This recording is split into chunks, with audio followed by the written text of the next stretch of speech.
Hello guys, good morning. This is Sunday morning. ఇప్పుడే blog start చేస్తున్నాను. And cough తగ్గినట్లే తగ్గి మళ్ళీ పెరిగిందనమాట. అంటే బయటికి వెళ్తే పెరుగుతుంది, ఇంట్లో ఉండి రెస్ట్ తీసుకుంటే కొంచెం తగ్గుతుంది. బట్ ఇంకా ఏం చేయలేము, ఇంకో 1 వీక్ వరకు అయితే ఇలానే ఉంటుంది. అందుకే కాస్త స్లోగా మాట్లాడుతున్నా, వాయిస్ తగ్గించి. అండ్ ఫ్రైడే నైట్ మా అబ్బాయి వచ్చాడు.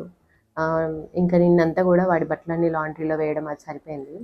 అనుకోకుండా ఆ, నిన్న మార్నింగ్ వాడికి రోడ్ టెస్ట్ ఉండే లైసెన్స్ది, దానికి తీసుకెళ్ళాము.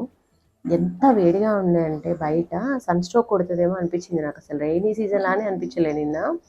అప్పటి నుంచి ఫేస్ అంతా ఇలా వాచిపోయినట్లుగా అయిపోయింది అనమాట. సన్ స్క్రీన్ పెట్టుకునే వెళ్ళాను, బట్ స్టిల్ ఆ ఎండకి డిహైడ్రేషన్ అయిపోయి అట్లా అయిపోయింది.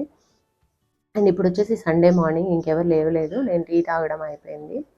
దోశల పిండి ఉంది, దోశలు వేసేసాను. అండ్ ఇవాళ వచ్చేసి చాలా బిజీ డే అనమాట.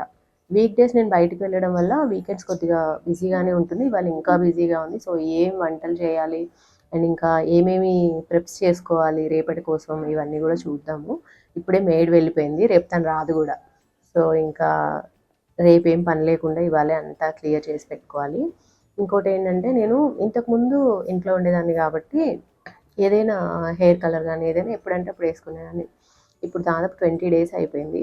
నాకేంటంటే ఎక్కువ ఇలా స్టార్టింగ్లోనే ఉంటుంది అనమాట, గ్రే హెయిర్ లోపల తక్కువ ఉంటుంది. సో దానివల్ల వెంటనే కనబడిపోతుంది. సో ఇంకా ఈ మధ్య నేను కలర్ మార్చాను. ఆ టిప్ చెప్తా మీకు. కలర్ మార్చిన దగ్గర నుంచి కొంచెం లాంగ్ లాస్టింగ్గా ఉంటుంది అనమాట. షేడ్ మార్చాను, కలర్ అంటే బ్రాండ్ కాదు, షేడ్ మార్చాను. సో అది కూడా చూపిస్తాను. ఇప్పుడు రూట్ టచ్ కూడా చేసుకుంటా. ఇవాళ సండే కాబట్టి ఇవాళే అన్నీ చేసుకోవాలి. అండ్ ఏదో ఒక స్పెషల్ అయితే చేయాలి సండే కాబట్టి. అండ్ ఇంకా చెప్పా కదా, దోశలు వేసేస్తాను బ్రేక్ఫాస్ట్లోకి అనేసి. Let's see. ఇంకా మా వాడి బట్టలన్నీ కూడా కింద ఐరన్కి పంపించాలి. ఆమె రాకుంటే నేనే చేయాలి. చేసేసి ఇంకా మళ్ళీ రీప్యాక్ చేయాలి. చూపిస్తాను అసలు ఎలా ఉంటుంది అనేసి. ఈ వీకెండ్ వచ్చేసి ఫుల్ బిజీ ఉండబోతుంది. So let's start the day. నేను ఇంట్లో చాలా గ్లాసెస్లో వాటర్ పోసేసి మనీ ప్లాంట్వి చిన్న చిన్న స్టెమ్స్ అవి పెడతానండి. సో ఇంతకుముందు చాలా టైం ఉండేది, బాగా వీటిని వాటర్ చేంజ్ చేయడము వీక్లీ ట్వైస్ అలా చేసేదాన్ని. కానీ ఇప్పుడు వీక్లీ వన్స్ మాత్రమే చేస్తున్నా.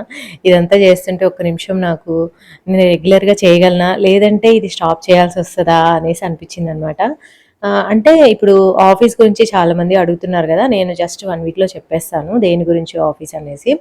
రెగ్యులర్గా ఆఫీస్కి వెళ్తే ఏంటంటే నా క్యాబిన్ నాకు ఉంటుంది, నా సీట్ నాకు ఉంటుంది. సో అలా కూర్చోవడము, వర్క్ చేయడము, కొద్దిసేపు రెస్ట్ తీసుకోవడము అట్లా ఉంటుంది. బట్ డ్యూ టు ఇంటీరియర్స్ ఏంటంటే చాలా పని ఎక్కువైపోతుంది అనమాట ఫిజికల్గా. అక్కడ వచ్చేసి ఇప్పుడు ఫ్యాన్స్ అవి లేవు, ఏసీస్ కూడా ఇప్పుడు రన్ అయ్యే కండిషన్లో లేవన్నమాట. అంటే ఆన్ చేయట్లేదు. వర్క్స్ జరిగేటప్పుడు ఏంటంటే కనెక్షన్స్ అవి తీస్తూ పెడుతూ ఉంటారు కదా వాళ్ళు. సో ఇంకా ఆ వేడిలో రోజంతా కూర్చోవడము అట్లా ఉండి ఎక్కువ టయర్డ్ అయిపోతున్నాను. బట్ వన్స్ ఆఫీస్ స్టార్ట్స్ నేను ఇంకా కొంచెం బెటర్ ఫీల్ అవుతాను అనిపిస్తుంది. సో ఇంకా అన్నీ కూడా మళ్ళీ ఫ్రెష్ వాటర్ నింపేసి ఇలా పక్కన పెట్టుంచాను కొద్దిసేపు. ఎందుకంటే షెల్ఫ్స్లో పెట్టే ముందు వాటి కింద వాటర్ అంతా డ్రై అయిపోవాలి అనేసి. ఇది వచ్చేసి గసగసాలండి, డ్రై రోస్ట్ చేస్తున్నాను. నేను నాన్ వెజ్ కర్రీస్లోకి కొబ్బరి గసాలు రెండు కలిపేసి ఒక పేస్ట్ లాగా చేసి ఫ్రీజ్ చేసి ఉంచుతాను. ఇంకా ఈ ప్యాన్ గురించి చెప్పాలండి. ఈ ప్యాన్ వచ్చేసి కొంచెం బ్లాక్ కలర్లోకి టర్న్ అవుతూ ఉంది. తర్వాత నేను కొద్దిగా చదివాను దీని గురించి. అప్పుడు అర్థమైంది ఏంటి అంటే, దీన్ని మరీ హై హీట్లో పెట్టకూడదండి. నేను వచ్చేసి దీంట్లో రాగి దోశ, జొన్న దోశ అలాంటివి వేయడం కోసమే తీసుకున్నా. అంటే నాకు గ్రేవీ కర్రీస్ అయినా, నార్మల్ కర్రీస్ అయినా, లేదా ఆయిల్ ఫ్రీ కర్రీస్ అయినా, ఇలా జనరల్గా మిల్లెట్ దోశ, జొన్న దోశ, రాగి దోశ ఇవి విరిగిపోతూ ఉంటాయన్నమాట. సో అవైనా అన్నిటికీ పనికి రావాలన్నట్లే తీసుకున్నాను. దోశలకి మనం ఎక్కువ హై హీట్లో పెడతాం కదా, దానివల్ల ఇది అలా డార్క్గా అయిపోతుంది అనిపించింది అనమాట. సో ఎవరైనా కొనాలి అనుకుంటే ఒకసారి చూసుకోండి. మీకు మంచి ఈస్థెటిక్ లుక్ కావాలి అని తీసుకున్నట్లయితే ఇలా హై హీట్కి దీన్ని ఎక్స్పోజ్ చేయకుండా ఓన్లీ కాస్త మీడియం లేదా సిమ్లో పెట్టే కర్రీస్ మాత్రమే చేసుకోండి. సో అది నేను మంచిదైంది ఒకటే ప్యాన్ తీసుకున్నాను. దీన్ని చూసిన తర్వాత అప్పుడు సెట్ కొందాము అనుకున్నా. ఇప్పుడు నాకు చాలా మంచి ఐడియా వచ్చిందనమాట. ఒకవేళ మీరు తీసుకున్నట్లయితే డెఫినెట్గా ఇది ఫాలో అవ్వండి. ఇది వచ్చేసి ఇంకా పచ్చి కొబ్బరి అండి, ముక్కలు కట్ చేస్తున్నాను. అండ్ గసగసాలని ఎందుకు డ్రై రోస్ట్ చేశాను అంటే, అలా అయితేనే బాగా మెదుగుతుంది, లేదంటే అలా చంకీగా ఉండిపోతుందన్నమాట. ఇది నేను ఆల్మోస్ట్ 1 మంత్‌కి ఒకసారి చేసేసి ఫ్రీజ్ చేస్తూ ఉంటాను. ఇవి చిన్నగా కట్ చేసుకోవాలండి. గసగసాలనేమో ముందు మిక్సీ వేసేసుకోవాలి. ఆ తర్వాత కొబ్బరి పీసెస్ కూడా యాడ్ చేసుకొని కొంచెం వాటర్ పోసుకొని అప్పుడు మిక్సీ వేసుకుంటే మెత్తగా వస్తది. 2 ఒకేసారి మిక్సీ వేసుకుంటే అంత మంచిగా రాదు. ఇదొచ్చేసి గసగసాలనమాట. ఇంకా లాస్ట్ టైం నేనొక మిస్టేక్ చేశాను. దీంట్లోనే చెక్క, లవంగాయలు, యాలకులు వేసేసాను. అది కొన్ని కర్రీస్‌లోకి బావుంది. కొన్ని కర్రీస్‌లోకి బాలేదు. అందుకని ఈసారి ఓన్లీ వీటితో మాత్రమే చేస్తున్నా అనమాట. సో, గసగసాలు చక్కగా మెదిగిన తర్వాత అప్పుడు ఈ కొబ్బరి పీసెస్ వేసుకొని ఇంక వాటర్ పోసేస్తున్నా. దీంట్లో ఉప్పు కానీ ఇంకేమీ యాడ్ చేయలేదండి. అసలు చిన్నప్పుడు అమ్మ వాళ్ళు మిక్సీలు లేకుండా కొబ్బరి గసాలు కూడా రోట్లోనే నూరేవాళ్ళు. ఎంత ఓపిక కావాలో కదా! సో, ఇంకా లాస్ట్ టైమ్ వచ్చేసి నేను ఒక బాటిల్‌లో వేసి పెట్టేశాను ఫ్రీజర్‌లో. బట్ ఈసారి నా దగ్గర ఇది ఉంది ఐస్ క్యూబ్ ట్రే. దీన్ని నేను ఫుడ్ ప్రెప్స్‌కి బాగా వాడుతున్నానండి. సో, దీంట్లో వేసేసా అనమాట. ఇప్పుడు ఒకే బాటిల్‌లో వేసేసుకొని పెట్టుకున్నామనుకోండి, మొత్తం క్వాంటిటీని రూమ్ టెంపరేచర్‌కి తీసుకురావాల్సొస్తుంది. అది అంత సేఫ్ కాదు. అదే ఇలా క్యూబ్స్ లాగా చేసి పెట్టుకున్నా అనుకోండి, నాకు 2 క్యూబ్స్ కావాలంటే రెండే తీసేసుకుంటాను. ఒకటి కావాలంటే ఒకటి తీసుకుంటాను. మిగిలినవి ఇమ్మీడియేట్‌గా నేను ఫ్రీజర్‌లో పెట్టేయొచ్చు కదా! సో, టెంపరేచర్ ఊరికే రూమ్ టెంపరేచర్‌కి తీసుకురావాల్సిన అవసరం ఉండదు. అందుకని ఈసారి ఇలా ప్లాన్ చేసుకున్నాను అనమాట. ఇవి 2 కలిపి 299కి నేను ఐకియాలో తీసుకున్నానండి. అసలు ఎంత బాగా యూజ్ అవుతుందంటే నాకు నా లైఫ్ చాలా ఈజీ అయిపోయిందనమాట. దీనికి మూత గూడా వస్తది. అండ్ ఒకదాని మీద ఒకటి స్టాక్ చేసి కూడా పెట్టుకోవచ్చు. ఇంకొక దాంట్లో నేను ఆల్రెడీ వేరేది ప్రెప్ చేసి పెట్టుకున్నా. అందుకే దీంట్లో ఇది వేశాను. అండ్ ఇప్పుడు గరం మసాలా చేస్తున్నానండి. కొద్దిగా యాలకులు వేసుకున్నాను. కొన్ని లవంగాయలు, ఒకటి ఫ్లవర్ ఉంటది కదా! జాపత్రి, స్టార్ యానిస్ అండ్ ఇవి చెక్క. ఇదొచ్చేసి బ్లాక్ కార్డమమ్ అండి. నల్ల యాలకులు. మామూలు గ్రీన్ యాలకులొచ్చేసి చాలా మంచి ఫ్లేవర్‌తో స్వీట్స్‌లో కూడా బావుంటాయి గదా! నల్ల యాలకులొచ్చేసి ఓన్లీ గరం మసాలాకి, బిర్యానీ మసాలాకి వీటికే బావుంటాయన్నమాట. చాలా మంచి ఘాటు ఫ్లేవర్ ఉంటది దీంట్లో. బట్ ఇవి చాలా గట్టిగా ఉండే అండ్ దీన్ని తొక్క తీసేసి లోపల సీడ్స్ మాత్రమే వేస్తున్నానండి. ఇప్పుడు నేను కొంచెం క్వాంటిటీ మాత్రమే చేస్తున్నాను. గరం మసాలా ఎప్పుడైనా గానీ కొద్దిగా చేసుకోవాలి. ఎక్కువ చేసి పెట్టుకున్నామనుకోండి దానిలో ఉన్న ఫ్లేవర్ అనేది పోతుంది. ఇప్పుడు నేను ఎంత చేశానంటే నాకు 1 మంత్‌కి సరిపోతది. ఇంతకుముందు కాస్త ఎక్కువ చేసి పెట్టేశాను. అందుకనే ఈసారి ఇంకా ఆచితూచి కొద్దిగే చేస్తున్నాను. ఇంకా బిర్యానీ మసాలా గూడా ఒకసారి చేద్దాం అనుకుంటున్నా కానీ, అలా చాలా వరకి పోస్ట్‌పోన్ అయిపోతూనే ఉన్నాయండి పని వల్ల. సో, ధనియాల పొడి, జీలకర్ర పొడి అయితే ఒక 2 వీక్స్ బ్యాక్ చేసేసాను. ఇంకా గరం మసాలా గూడా ఆల్ సెట్ అనమాట. సో, ఇంక వీళ్ళు లేచిన తర్వాత దోసలు వేసి ఇవ్వాలి. నేనైతే మధ్యలో దోసలు వేసుకొని తినేసాను. నా బ్రేక్‌ఫాస్ట్ ప్రాపర్‌గా 8:00కి అయిపోతది. ఇది నిన్నటి షాట్ అండి. నిన్న మా అబ్బాయి, నేను కలిసేసి గ్రోసరీ షాపింగ్‌కెళ్ళామనమాట. వాడికి కావాల్సిన స్నాక్స్ అవి కొనుక్కున్నాడు.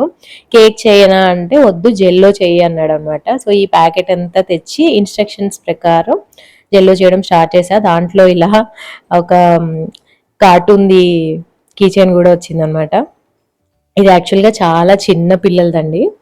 సో, ఇంకా దీంట్లో చిన్న ఇలా లంప్స్ లాగా ఉన్నాయి. అవి ఒకసారి బ్రేక్ చేసేసిన, దాంతో పాటు ఇంకొక ప్యాకెట్ కూడా ఉంటది. ఆ ప్యాకెట్ కూడా దీంట్లో ఎంప్టీ చేసేసి మొత్తం బాగా కలిపేయాలన్నమాట. యాక్చువల్ ప్రొసీజర్ ఏంటి అంటే ఈ 2 బాగా కలిపేసిన తర్వాత 500 ఎంఎల్ వాటర్ తీసుకొని దీంట్లో వేసేసి, హాట్ వాటర్ దీంట్లో వేసేసి ఇది మొత్తం ఆ వాటర్‌లో మెల్ట్ అయ్యేలాగా బాగా కలిపేసి రూమ్ టెంపరేచర్‌లోనే సెట్ అయ్యే వరకి ఉంచాలి. తర్వాత ఫ్రిడ్జ్‌లో పెట్టాలన్నమాట. నెక్స్ట్ డేకి జెల్ అవుతది.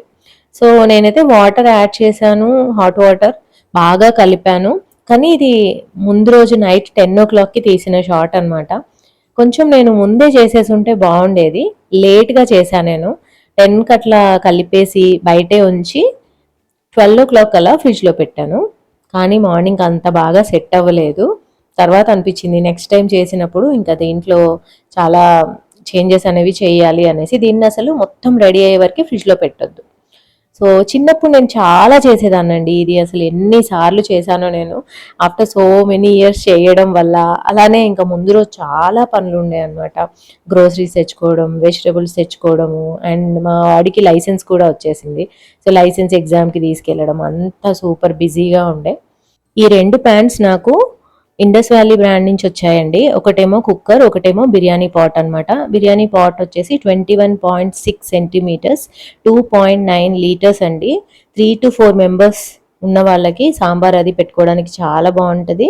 అలానే ఒక 3 మెంబర్స్కి వెజ్ బిర్యానీ అది చేసుకోవచ్చు. ఎంత బరువుగా ఉందో. ఇది వచ్చేసి శాండ్విచ్ బాటమ్ అనమాట. దీనికి సిలికాన్ హ్యాండిల్స్ వచ్చాయి. సో వేడిగా ఉన్నప్పుడు కూడా టచ్ చేయొచ్చు, ఎలాంటి ఇష్యూ ఉండదు. దీంట్లో చిన్న సైజ్ నా దగ్గర ఉంది. నేను రైస్ వండుతూ ఉంటాను అప్పుడప్పుడు, బీరకాయ సొరకాయ లాంటి కర్రీస్ వండుతూ ఉంటాను. దానికంటే ఇది పెద్దదన్నమాట. దీనికంటే పెద్దది కూడా వస్తుంది, మీరు లింక్ ద్వారా వెళ్ళి చూసుకుంటే మీకు కనిపిస్తుంది. ఇది వచ్చేసి ఇండక్షన్ సేఫ్ కూడాను, ఇండక్షన్ స్టవ్ మీద కూడా పనికొస్తుంది. ఇంకా ఈ కుక్కర్ వచ్చేసి ట్రైప్లై ప్రెషర్ కుక్కర్ 3 లీటర్స్. ఇది లాస్ట్ టైం నేను 2 లీటర్స్ తీసుకున్నాను. ఇంకా పెద్దవి కూడా ఉన్నాయి, ఇది మీడియం సైజ్ కూడా ఉంటే బాగుంటుంది అనేసి తీసుకున్నానండి. అండ్ ఈ రెండు కూడా మనం ఇప్పుడు యూజ్ చేసి వంట చేసి చూద్దాము ఎలా ఉన్నాయి అనేది, ప్రాక్టికల్గా చూసేయచ్చు అనమాట. 2 లీటర్స్ అయితే నేను పప్పు చేసుకోవడానికి వాడుతున్నాను. అండ్ 3 లీటర్స్ వచ్చేసి కొంచెం చోలే అలాంటి కర్రీస్ చేసుకోవడానికి బాగుంటుంది. సో ఇప్పుడు దీన్ని వాష్ చేశాను. నిన్న నైటే నేను చోలే నానబెట్టుకున్నానండి. సో ఇప్పుడు మనం ప్రెషర్ కుక్ చేసి చూద్దాము ఎలా కుక్ అవుతుంది అనేది కూడా తెలుస్తుంది. కొంచెం అవి మునిగే వరకు వాటర్ పోయాలి. తర్వాత ఈ చోలే బాగా కుక్ అవ్వాలంటే ఏం చేయాలంటే కొంచెం ఒక చిటికెడు బేకింగ్ సోడా వేయాలండి. అప్పుడు చాలా బాగా కుక్ అవుతుంది, ఫాస్ట్గా కూడా కుక్ అవుతుంది. అలానే స్టమక్ పెయిన్ కూడా రాకుండా ఉంటుంది అనమాట. దీంట్లో ఒక బిర్యానీ ఆకు కూడా వేస్తే మంచి ఫ్లేవర్ వస్తుంది. అసలు 3 విజిల్స్లోనే ఎంత బాగా కుక్ అయ్యాయో. మామూలుగా అయితే ఇవి కుక్ అవ్వాలంటే ఇంతకుముందు నేను 10 విజిల్స్ దాకా పెట్టేదాన్ని. సో చాలా బాగా కుక్ అయ్యాయి అనిపించింది. That is the best test అనమాట. అసలు ఏ కుక్కర్ అయినా కానీ బాగా పనిచేస్తుందా లేదా చూడాలంటే చోలే బాయిల్ చేయాలి దాంట్లో. నిన్న మా అబ్బాయిని అడిగాను, ఏం తింటావు సండే లంచ్లోకి ఏం వండాలి అంటే రొయ్యల కర్రీ చేయమన్నాడు. ఇవి వచ్చేసి ఇన్స్టామార్ట్లో తెప్పించానండి. ఒక్కొక్కటి 1/2 కిలో అనమాట ప్యాకెట్. ఇందులో స్మాల్, మీడియం, లార్జ్ అన్నీ ఉన్నాయి. నేను లార్జ్ తెప్పించాను. ఎలా ఉంటాయా అనుకున్నాను కానీ చాలా బాగున్నాయి, చాలా క్లీన్గా ఉన్నాయి అనమాట. నాకైతే ఎస్పెషల్లీ రొయ్యలు ఇలా క్లీన్గా ఇస్తే చాలా ఈజీగా అనిపిస్తుంది. నేను రొయ్యల కర్రీ తినను, చేస్తాను, బట్ నాకెందుకో ఇలా క్లీన్గా ఇస్తేనే ఈజీ అనిపిస్తుంది. బట్ టేస్ట్ కూడా చాలా బాగుందంట. మా హస్బెండ్కి మా అబ్బాయికి ఇష్టం రొయ్యల కర్రీ, నేను తినను, నాకు అలవాట్లేదు అనమాట. సో నా కోసమే నేను చోలే కర్రీ చేసుకుంటున్నాను. వీళ్ళిద్దరికైతే ఆఫ్టర్నూన్కి నైట్కి కూడా వచ్చేస్తుంది ఇదే రొయ్యల కర్రీ. సో ఇంకా ఇందాక చేశాను కదా కొబ్బరి గసాల, ఈ కర్రీలో కన్నట్లే చేశాను అనమాట. ఇవాళకి సరిపోతుంది, తర్వాత కూడా వస్తుంది అనేసి. మిగిలింది ఫ్రిడ్జ్లో పెట్టా కదా, కొంచెం బయట ఉంచుకున్నాను ఈ కర్రీలో కన్నట్లు. ఏవైనా ఇలా ఫ్రోజన్ ఐటమ్స్ తెప్పించినప్పుడు వాటర్ పోసేసి నార్మల్ టెంపరేచర్కి తేయకుండా వాటి మీద కొద్దిగా సాల్ట్ వేసేసి పక్కన పెట్టేయండి. చాలా చక్కగా ఫాస్ట్గా థా అయిపోతాయి, రూమ్ టెంపరేచర్కి వచ్చేస్తాయి అన్నమాట. సో 3 విజిల్స్ తర్వాత ఎలా కుక్ అయ్యాయి అనేది చూద్దాము. పర్ఫెక్ట్గా ఉందండి, చాలా పర్ఫెక్ట్గా. మీరు గుగ్గిళ్ళు అయినా చేసుకోవచ్చు, కర్రీ అయినా చేసుకోవచ్చు, వేటికైనా సూట్ అయ్యేలాగా చాలా మంచిగా కుక్ అయ్యాయి. మీరు ఈ 2 పర్చేస్ చేసుకోవాలి అనుకుంటే నేను స్క్రీన్ మీద కూపన్ కోడ్ ఇస్తున్నాను. ఈ కూపన్ కోడ్ యూజ్ చేస్తే మీకు ఎక్స్ట్రా 12% ఆఫ్ వస్తుంది. డీటెయిల్స్ అన్ని కూడా డిస్క్రిప్షన్ బాక్స్లో ఉంటాయి. ఇండస్ వ్యాలీ వెబ్సైట్ కూడా నేను ఇస్తాను, డిస్క్రిప్షన్ బాక్స్లో చూసేయండి. ఇంకా రొయ్యల్ కర్రీ ప్రిపరేషన్ చూసేద్దాము. ఈ ప్యాన్లో ఆయిల్ వేసుకున్నానండి. నాన్ వెజ్ కర్రీ కాబట్టి కొద్దిగా జనరస్గానే ఆయిల్ వేసుకున్నాను. తర్వాత ఆనియన్స్ కూడా సన్నగా కట్ చేసుకొని వేసుకున్నాను. దీంట్లోనే ఒక 2-3 పచ్చిమిర్చి కూడా వేసుకున్నాను. నాన్ వెజ్ కర్రీస్లో పచ్చిమిర్చి కొంచెం తక్కువ వేసి కారం ఎక్కువ వేస్తాను అనమాట. దానివల్ల కలర్ బాగా వస్తుంది, టేస్ట్ బాగా వస్తుంది. సో అది నేను జనరల్గా ఫాలో అవుతూ ఉంటాను ఏ నాన్ వెజ్ కర్రీ అయినా కానీ. అండ్ చోలే కర్రీ ప్రిపరేషన్ అయితే నేను చూపించట్లేదు, ఎందుకంటే చాలాసార్లు నేను చూపించాను. అందుకే నేను ప్యారలల్గా ఇంకా వంట చేసేస్తున్నాను. 2 కూరలు ఒకేసారి చూపించాను అనుకోండి కన్ఫ్యూజన్ వచ్చేస్తుంది. సో ఇంకా ఆనియన్స్ ఫ్రై అయిన తర్వాత దీంట్లోనే జింజర్ గార్లిక్ పేస్ట్ అండ్ ఇందాక ఒక పేస్ట్ చేసి పెట్టుకున్నా కదా కొబ్బరి గసాల, ఈ 2 వేసేసి పచ్చివాసన పోయే వరకు కూడా చక్కగా కలుపుకోవాలండి. జింజర్ గార్లిక్ పేస్ట్ ఎలా చేయాలి అనేది కూడా నేను లాస్ట్ టైం వ్లాగ్లో చూపించాను. ఇప్పటి వరకు చూడండి, 1 వీక్ అయింది చేసి, చక్కగా ఫ్రెష్గా ఉంది, ఏ మాత్రం కూడా గ్రీన్ కలర్లోకి టర్న్ అవ్వలేదు. సో ఇంట్లో చేసుకుంటే అలా ఉంటుందండి, ఏ మాత్రం పాడవ్వదు. అండ్ ఈ గిన్నె చూసారు కదా, బాటమ్ చాలా థిక్గా ఉందండి. జనరల్గా ఇలా పచ్చి కొబ్బరి ఏ డిషెస్లో అయినా వేస్తే అడుగంటుతూ ఉంటుంది అనమాట. అప్పుడు ఒక రకమైన స్మెల్ వస్తుంది కర్రీకి. బట్ దీంట్లో అయితే అస్సలు అడగంటలేదు. అదొకటి బెస్ట్ థింగ్ అనిపించింది నాకు. సో నాన్ వెజ్ చేసేటప్పుడు నేను డెఫినెట్గా ఈ పేస్ట్ అనేది వేస్తాను. దానివల్లే గ్రేవీలో థిక్నెస్ వస్తుంది. సో ఏ మాత్రం కూడా అడగంటకుండా చాలా బాగా ఫ్రై అయింది.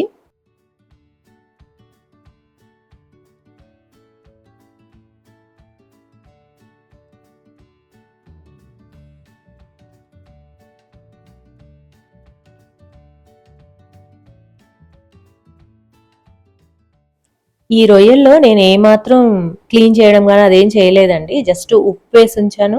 తర్వాత ఫ్రెష్ వాటర్‌తో 4, 5 సార్లు వాష్ చేశానంతే. చాలా బావున్నాయి. అసలు ఫ్రెష్‌గా ఉన్నాయన్నమాట. అంటే రావడం ఫ్రోజన్ ఫార్మ్‌లో వచ్చాయి. కానీ చూస్తుంటే మాత్రం వెరీ ఫ్రెష్‌గా ఉన్నాయి. ఇంకా వాటిని వాటర్‌లోంచి స్క్వీజ్ చేసేసి ఈ ఆనియన్స్ మిక్చర్‌లో వేసేస్తాను. ఏ నాన్ వెజ్‌లోంచి అయినా ఫస్ట్ కొన్ని వాటర్ వస్తాయి. ఆ వాటర్‌ని పోనివ్వాలన్నమాట. లేదంటే ఒక స్మెల్ అనేది వస్తూ ఉంటుంది కర్రీలో. అట్లా రాకుండా ఉండాలి అంటే ఈ స్టేజ్‌లో ఉప్పు, పసుపు వేసేసి వాటిలోంచి వచ్చే నీరంతా కూడా ఇంకనివ్వాలి చక్కగా. సో మా ఇంట్లో ఏంటంటే చిన్నప్పటి నుంచి ఫిష్ కర్రీనే ఎక్కువ చేస్తారు కానీ రొయ్యల కర్రీ ఎక్కువ చేసేవాళ్ళు కాదు. పెళ్ళైన తర్వాతే నేను ఇంకా కొద్ది కొద్దిగా రొయ్యల కర్రీ తినడం గానీ, చేయడం గానీ అలవాటు చేసుకున్నాను. మా అత్తగారిది ఇదే రెసిపీ అనమాట. సో, నేను ఇదే ఫాలో అవుతా ఉంటాను. నాకింక వేరే రెసిపీ గూడా తెలీదు రొయ్యల కర్రీలో. సో, ఇంకా ఎర్రకారం ఎక్కువేస్తా అని చెప్పాను గదా! సో, ఇదొచ్చేసి మంచి కలరున్న కారం. ఇది ఎక్కువగా వేసుకున్నాను. సో, రొయ్యల కర్రీలో లాస్ట్‌లో ఒక మంచి టిప్ ఉందండి. అది అస్సలు మిస్ అవ్వకండి. దానివల్లనే ఈ కర్రీకి చాలా మంచి టేస్ట్ వస్తదనమాట. సో, బాటమ్ చూసారు గదా! ఎంత థిక్‌గా ఉందో. సో, ఇలాంటి కుక్‌వేర్ తీసుకోవడం వల్ల ఏంటంటే, ఎప్పుడైనా గానీ మనం గ్యాస్ అయిపోయింది, ఇండక్షన్ స్టవ్ వాడుకుంటున్నాము అంటే, దాంట్లో గూడా ఈజీగా వాడేసుకోవచ్చనమాట. సో, మళ్ళీ డబుల్ డబుల్ కొనాల్సిన అవసరం ఉండదు. సో, ఇంకా దాంట్లోంచి వచ్చిన వాటర్ అంతా పోయిన తర్వాత ఫ్రెష్ వాటర్ వేసేసి ఒక 10 మినిట్స్ దీన్ని చక్కగా మగ్గనివ్వాలండి. పీసెస్ అన్నీ గూడా మగ్గిన తర్వాత ఇప్పుడు టైమ్ ఫర్ ద టిప్ అనమాట. ఫస్ట్ టైం మా అత్తగారు ఇలా ఎగ్ పగలగొట్టి వేస్తుంటే ఐ వాజ్ సర్ప్రైజ్డ్. రొయ్యల కర్రీలో ఎగ్గా అండ్ ఎప్పుడు కనబడదేంటి అసలు తింటుంటే అనుకున్నాను. సో లాస్ట్‌లో ఈ కర్రీలో మంచి టేస్ట్ రావడం కోసం ఇలా ఎగ్ కొట్టేసి చకచకా కలిపేస్తారనమాట. సో మీరు చెప్తే తప్ప తెలీదసలు ఎగ్ వేశారు అనేసి. బట్ కర్రీలో మాత్రం కలుపుకోవడానికి మంచి గుజ్జొస్తది. టేస్ట్ కూడా చాలా బాగొస్తది. సో ఈసారి మీరు ఈ టిప్ తప్పకుండా ట్రై చేయండి. చికెన్, మటన్ అయితే వెయ్యరు. ఓన్లీ రొయ్యల్లోనే ఇది ఇలా స్పెషల్‌గా వేస్తారనమాట.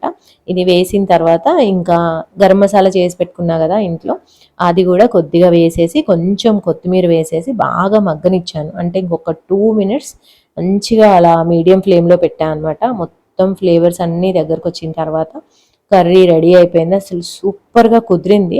ఇది వైట్ రైస్‌తో చాలా బావుంటదండి. చాలా బా వచ్చింది కర్రీ అయితే అసలు.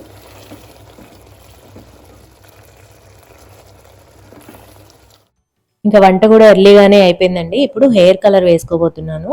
ఒకసారి క్విక్‌గా చూపిచ్చేస్తా మీకు. నేను యూజ్ చేసేది డార్కెస్ట్ బ్రౌన్ అండి. ఫస్ట్‌లో నేను ఒక మిస్టేక్ చేశా అనమాట. నా హెయిర్ న్యాచురల్‌గా లైట్ బ్రౌన్ కలర్‌లో ఉంటది. అంటే మీడియం బ్రౌన్ కలర్‌లో ఉంటది. సో, నేనేం చేసేదాన్నంటే బ్రౌన్ కలర్ వాడేదాన్ని. సో, అది అంతగా ఆగేది కాదనమాట. అంటే 1 వీక్‌లోనే మళ్ళీ గ్రే హెయిర్ కనిపిస్తా ఉండేది. నాకసలు అర్థమయ్యేది గాదు. ఇన్ని సార్లు హెయిర్ కలర్ పెట్టడం గూడా నాకిష్టముండదు. అలాగని బ్లాక్ కలర్ వాడగూడదండి. బ్లాక్ అస్సలు బాగోదనమాట. అన్‌న్యాచురల్‌గా కనిపిస్తది. సో, ఏం చేయాలా అనేసి ఈసారి బ్రౌన్‌లోనే డార్కెస్ట్ బ్రౌన్ తెప్పిచ్చాను. అదసలు చాలా సూట్ అయిందనమాట. కొద్దిగా డార్క్ కలర్ కాబట్టి 20 డేస్ వరకి గూడా కలర్ ఆగుతుంది. అలాగని ఇంకా ఆడ్‌గా గూడా కనిపించట్లేదనమాట. సో, పోనీ మంచి పనయింది అనుకున్నాను. సో, మీలో ఎవరైనా గానీ లైట్ బ్రౌన్ వాడుతున్నారు, అది చాలా ఫాస్ట్‌గా పోతుంది కలర్ అంటే డార్కెస్ట్ బ్రౌన్ వాడి చూడండి. ఇంకొక టిప్ ఏంటి అంటే, మీరు హెయిర్ కలర్ వేసుకునేటప్పుడు మాయిశ్చరైజర్ కానీ, బాడీ లోషన్ కానీ, లేదంటే వాస్‌లైన్ కానీ, ఏదైనా గానీ హెయిర్ లైన్ దగ్గర ఒకసారి రాసేసేయండి. దానివల్ల ఏంటంటే, ఆ హెయిర్ కలర్ స్కిన్ మీదకి రాకుండా ఉంటది. ఇది నాకైతే అసలు పొరపాటున లేజినెస్తోనో మర్చిపోయో ఇది పెట్టలేదు అంటే స్కిన్ మీదకి వచ్చేస్తుంది. ఎంత ఇరిటేటింగ్గా ఉంటుందంటే 3-4 డేస్ వరకు పోదు. ఒకవేళ స్కిన్ మీదకి వచ్చినా కానీ ఇంకో టిప్ చెప్తాను చూడండి. ఫేస్ వాష్ ఉంటుంది కదా, దాంతో స్కిన్ మీద బాగా రుద్దితే కొంచెం ఫాస్ట్గా పోతుంది అనమాట. సో మీరు ఏం చేయాలంటే పొరపాటున స్కిన్కి అంటినా కానీ ఒక రోజంతా కూడా ఒక 4-5 సార్లు ఓన్లీ ఆ స్పాట్ మీదే ఫేస్ వాష్ తోటి వాష్ చేస్తూ ఉండండి. బట్ ఇలా క్రీమ్ రాసుకున్నట్లయితే స్కిన్ మీదకి ఏ మాత్రం రాదు. తర్వాత నేను చూపిస్తాను ఎలా ఉంది రిజల్ట్ అనేది కూడా. సో అట్లా బాగా వస్తుంది అనమాట. అండ్ నేను ఎలా పెడతాను అంటే నాకు ఏమీ ఈవెంట్ లేదు, ఇవాళ షూట్ లేదు, బయటికి వెళ్ళట్లేదు అన్న రోజు నేను హెయిర్ కలర్ వేసుకుంటాను అనమాట.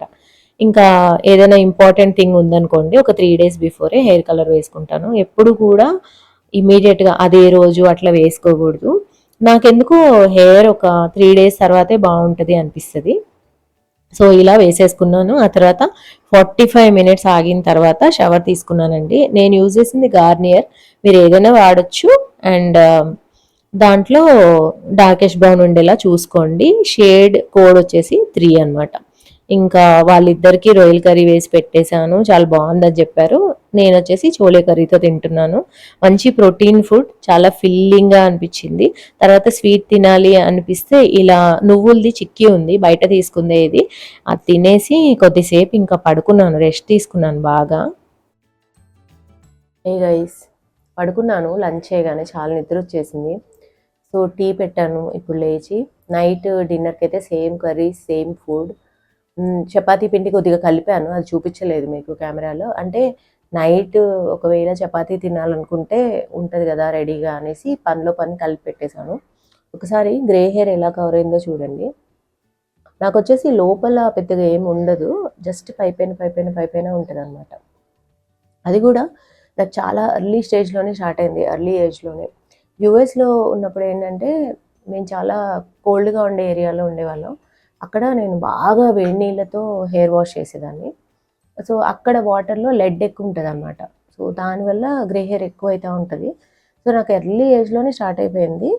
బట్ ఇంక ఇక్కడే లైట్ ఇట్లా డాట్స్ లాగా అనిపిస్తూ ఉంటుంది అనమాట. సో అప్పుడప్పుడు హెయిర్ కలర్ వేస్తూ ఉంటాను. చాలా ఇయర్స్ హెనానే పెట్టాను, బట్ ఇప్పుడు వచ్చేసి హెయిర్ కలర్ వేస్తూ ఉన్నాను అనమాట. సో నేను ఇప్పుడు ఎంచుకున్న షేడ్ ఇప్పుడు నాకు బాగా సూట్ అవుతుందండి. అని చెప్పాను కదా, ఇక్కడ మొత్తం క్రీమ్ పెట్టేసి హెయిర్ కలర్ అప్లై చేయడం వల్ల ఫేస్ మీద ప్యాచీగా ఉండడం అట్లా ఏమీ ఉండదు. అసలు ఎవరికి తెలియదు కూడా మీరు హెయిర్ కలర్ వేసినట్లు. సో ఇంకా ఈ కలర్ వచ్చేసి నాకు ఒక 20 days వరకు బాగానే ఉంటుంది. హెయిర్ కలర్ వేసినప్పుడు ఇంకొక టిప్ ఏంటంటే ఓవర్గా హెయిర్ వాష్ చేయకండి, అది హెయిర్కి కూడా మంచిది కాదు. టూ మచ్గా మనం ఏమనుకుంటామంటే హెయిర్ వాష్ ఊరికే చేస్తే క్లీన్గా ఉంటుంది హెయిర్ అనుకుంటాం, కానీ షాంపూస్ పెడతాం కదా మనం, దానివల్ల దాని రెసిడ్యూ అంతా స్కాల్ప్ మీద ఉండిపోయి హెయిర్ ఫాల్ అవుతూ ఉంటుంది అనమాట. మరి ఓవర్గా హెయిర్ వాష్ చేయాల్సిన అవసరం లేదు. వారానికి 2 times, మ్యాక్సిమం 3 times. నేనైతే 3 times చేయాల్సి వస్తుంది, ఎందుకంటే షూట్స్ అవి ఉంటాయి కాబట్టి. ఒకవేళ షూట్స్ లేకుంటే మాత్రం వీక్లీ 2 times చేయడానికి ప్రిఫర్ చేస్తాను. అలా అయితే మీకు 20 days వరకు హెయిర్ కలర్ ఉంటుంది అనమాట. ఒకవేళ మీరు ఏదైనా ఫంక్షన్కి వెళ్తున్నారు అనుకుంటే 2 days బిఫోర్ వేసుకోండి, ఎందుకన్నా మంచిది. సేమ్ డే వేయకండి, ముందు రోజు కూడా వేయకండి. ఎప్పుడైనా కానీ హెయిర్ కలర్ వేసినప్పుడు ఇప్పుడు ఇవాళ హెయిర్ వాష్ కంటే కూడా నెక్స్ట్ హెయిర్ వాష్ తర్వాత ఇంకా న్యాచురల్గా ఉంటుంది అనమాట. సో ఏదైనా మీరు ఫంక్షన్కి వెళ్తున్నట్లయితే హెయిర్ కలర్ వేసి అట్లీస్ట్ 2 hair washes అయ్యేలా చూసుకోండి. అప్పుడు మీకు ఫంక్షన్ రోజు చాలా న్యాచురల్గా మంచి లుక్ అనేది వస్తుంది అనమాట. సో అది బ్లాక్ అయితే అస్సలు వేయకండి, చాలా ఆర్టిఫిషియల్గా ఉంటుంది. మన న్యాచురల్ హెయిర్ కూడా బ్లాక్ కలర్లో అసలు ఉండదు. సో బ్లాక్ వేయకండి, డార్క్ బ్రౌన్ వేయొచ్చు, లైట్ బ్రౌన్ వేయచ్చు. కానీ మన ఇండియన్ హెయిర్ టైప్ అయితే లైట్ బ్రౌన్ అంత సూట్ కాదేమో. నా హెయిరే లైట్ బ్రౌన్ ఉంటుంది, కింద చూడండి లైట్ బ్రౌన్. కానీ పైన వేస్తే ఏంటంటే హెయిర్ వాష్ చేసినప్పుడల్లా లైట్ కలర్ అవడం వల్ల ఊరికే పోతుంది. ఇంకా డార్క్ బ్రౌన్ అయితే బాగా సూట్ అవుతుంది. ఇంకొక హెయిర్ వాష్ చేస్తే ఇంకా పర్ఫెక్ట్ ఉంటుంది నా హెయిర్ ఇంకా. సో అదనమాట హెయిర్ గురించి. నా హెయిర్ ఎప్పుడైనా కానీ హెయిర్ వాష్ చేసిన రోజు ఫ్రిజీగా ఉంటుంది, నెక్స్ట్ డే బాగుంటుంది. సో అందుకే ఇప్పుడు కొద్దిగా ఫ్రిజీగా ఉంది. అలానే ఇంకా నేను ఏమి స్టైలింగ్ చేయలేదు, జస్ట్ అలా చిక్కు తీసేసి పడుకున్నాను అంతే. ఇలానే బెడ్ మీద పెట్టి పడుకోవడం వల్ల ఇలా అయిపోయింది. సో అది ఇంకా ఈవినింగ్ అయితే ఏమీ పని లేదు, డిన్నర్ సేమ్. అండ్ నైట్ వచ్చేసి నేను రేపు మార్నింగ్ కోసం ఓవర్ నైట్ ఓట్స్ చేసి పెడదాం అనుకుంటున్నాను అండి, సోక్ చేసి. అవి మీకు ఎలా చేయాలి అని చూపిస్తాను, ఎందుకంటే చాలా కామెంట్స్ వస్తున్నాయి అవి ఎలా చేస్తారు అనేసి. స్టవ్ మీద టీ పెట్టేసి 5 to 10 మినిట్స్ అది మరుగుతూ ఉంటుంది కదా, ఆ టైంలో డిష్ వాషర్ అన్లోడ్ చేస్తాను ఎవ్రీడే. ఇవాళ కూడా అలానే చేస్తున్నాను. నెక్స్ట్ డే మా మేడ్ రానని చెప్పింది. సో నైట్ డిన్నర్ అయిపోయిన తర్వాత నేనే డిష్ వాషర్ లోడ్ చేసేసుకుంటాను. సో ఎవ్రీడే ఇలా ఉంటుందంటే మా మేడ్ వస్తుంది అండ్ అంట్లన్నీ కూడా తను రిన్స్ చేస్తుంది. ఫస్ట్ ఏవైతే డిష్ వాషర్లో వేయాలో అవి డిష్ వాషర్లో వేసేస్తాము. కొన్ని డిష్ వాషర్లో వేయకూడనివి, డిష్ వాషర్లో పట్టనివి ఉంటాయి కదా, అవి తను తోమేస్తుంది అనమాట. ఈవినింగ్ నేను అన్ని కలిపి సర్దేసుకుంటాను. ఇంకా టీలో కానీ బిస్కెట్ ప్యాకెట్ తీస్తున్నాను. మొన్న నేను ఒక మిస్టేక్ చేశాను, అమెజాన్లో గ్రోసరీస్ పెట్టాను అనమాట. బిస్కెట్ ప్యాకెట్ ఇమేజ్ చూసేసి చిన్నదేమో అనుకొని ఆర్డర్ పెట్టాను. గ్రోసరీస్ అన్నిట్లో సరిగ్గా చూడలేదు నేను, దాని వెయిట్ ఎంత ఉంది, ప్రైస్ ఎంత ఉంది అనేసి. అండ్ చాలా మల్టిపుల్ ప్యాకెట్స్ అన్నీ కలిపి ఒక ప్యాకెట్లో వచ్చాయన్నమాట. 5-6 పెద్ద పెద్ద మ్యారీగోల్డ్ వచ్చాయి. మేము అసలు డైలీ బిస్కెట్స్ తినము, ఏదో జస్ట్ అలా ఇంట్లోకి ఉంటుందిలే అన్నట్లు ఒక ప్యాకెట్ పెట్టా అనుకున్నా నేను. సో బోల్డ్ అని వచ్చాయన్నమాట. ఆల్మోస్ట్ ఇంకా 3 months వరకు బిస్కెట్స్ సరిపోతాయి మా ఇంట్లో. ఇంక ఇది వచ్చేసి నైట్ అండి. నెక్స్ట్ డే మార్నింగ్ కోసం నేను ఓవర్ నైట్ ఓట్స్ చేస్తున్నాను. ఎలా చేస్తున్నాను అనేది చాలామంది అడిగారు కదా. సో ఫస్ట్ ఏం చేయాలి అంటే ఇలా రోల్డ్ ఓట్స్ తీసుకోవాలండి. ఇది వచ్చేసి మల్టీగ్రెయిన్ ఓట్స్ అనమాట. అంటే ఓట్స్ ఉంటాయి, దీంట్లోనే కొన్ని ఫ్లాక్ సీడ్స్ అవి కూడా ఉంటాయి. అండ్ దాంట్లో ఒక టేబుల్ స్పూన్ మందం చియా సీడ్స్ యాడ్ చేయాలి. మీరు ఓట్స్ ఏవైనా తీసుకోవచ్చు, ఇన్స్టెంట్ ఓట్స్ అయినా తీసుకోవచ్చు, రోల్డ్ ఓట్స్ అయినా తీసుకోవచ్చు. రోల్డ్ ఓట్స్ అయితే ఏంటంటే వాటిలో ఫైబర్ ఎక్కువగా ఉంటుంది. చాలామంది రోల్డ్ ఓట్స్ అంటే పచ్చి పచ్చిగా ఉంటాయి కదా, ఇలా పాలు పోసి నానబెడితే అనుకుంటా ఉంటారు, కానీ అవి ఆల్రెడీ బాయిల్డ్ వంట. So no problem. ఇంకా వీటిలో మీకు నచ్చిన నట్స్ వేసుకోండి. నేనైతే బాదం వేసాను. తర్వాత ఈ సిన్నమన్ పౌడర్ వేస్తున్నానండి. సిన్నమన్ పౌడర్ వేయడం వల్ల మెటబాలిక్ రేట్ ఇంక్రీజ్ అవుతుంది అనమాట. ఒక చిటికెడు మాత్రమే వేసుకోవాలి. తర్వాత స్వీట్నెస్ కోసం నేను ఒక రెండు ఖర్జూరాలు వేసానండి. పచ్చి ఖర్జూరాలు 2 వేసాను ఈచ్ సర్వింగ్లో, నాకు మా హస్బెండ్కి ఇవి. అండ్ ఈ మునిగే వరకు కూడా పాలు పోసేయాలి. దీంట్లో ఖర్జూరాలతోనే స్వీట్నెస్ సరిపోతుందండి. నేనైతే ఇంకా దీంట్లో తేనె వేయడం కానీ, మేపుల్ సిరప్ వేయడం కానీ, షుగర్ వేయడం కానీ అది ఏమీ చెయ్యను. ఒకవేళ బనానా ఉంటే మాత్రం నెక్స్ట్ డే బనానా కానీ, యాపిల్ కానీ అవి టాపప్ చేసుకోవచ్చు అనమాట. సో ఇలా మునిగే వరకు పాలు పోసేసి ఓవర్ నైట్ ఫ్రిడ్జ్లో పెట్టేసేయాలి. అండ్ నెక్స్ట్ డే తినేయచ్చు. చాలా టేస్టీగా ఉంటుంది. ట్రై చేసి చూడండి. డిఫరెంట్ ఫ్రూట్స్ అనేవి యాడ్ చేసుకోండి నెక్స్ట్ డే మార్నింగ్. సో ఇదండి ప్రిపరేషన్, అండ్ మీరు కూడా ట్రై చేసి చూడండి. ఇవాల్టి బ్లాగ్ కాస్త లాంగ్ అయింది, కానీ డే కూడా అంతే బిజీగా ఉండే. సో తప్పకుండా సబ్స్క్రైబ్ చేసుకొని మన బ్లాగ్స్ చూస్తూ ఉండండి. మళ్ళీ నెక్స్ట్ బ్లాగ్లో కలుద్దాం. బాయ్.